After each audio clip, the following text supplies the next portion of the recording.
The reload action reloads a web page until an element is found on the page. Let's demonstrate. On the practice form, there's this one button, add field. If you click it, it will add a new element into the document. Let's inspect it. It's going to add a new element right here. So when you click it, it'll be inserted here. So this is a good way for us to test the reload action because we're going to have it reload this page until this element is added. All right.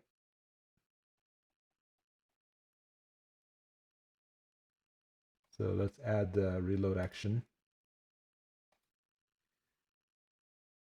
Enter a CSS selector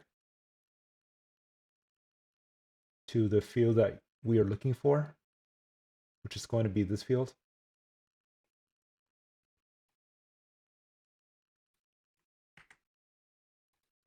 You don't have to use the tag, but I like to do it as a good habit to be more selective.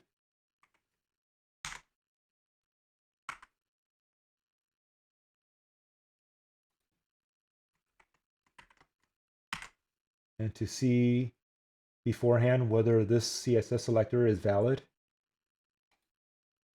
go to the console and type document query selector.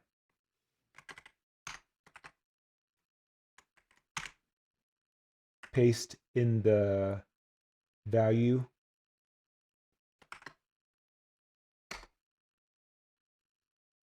So it's not there. Null means it's not there. And you add it, it should show the element now. Yep.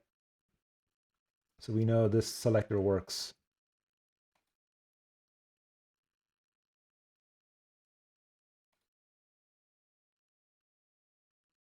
Here you enter the interval between the reloads.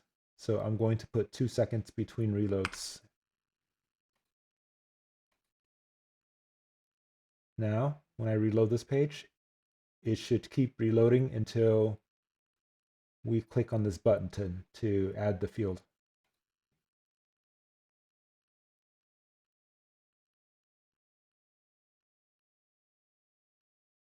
See how it's reloading every 2 seconds?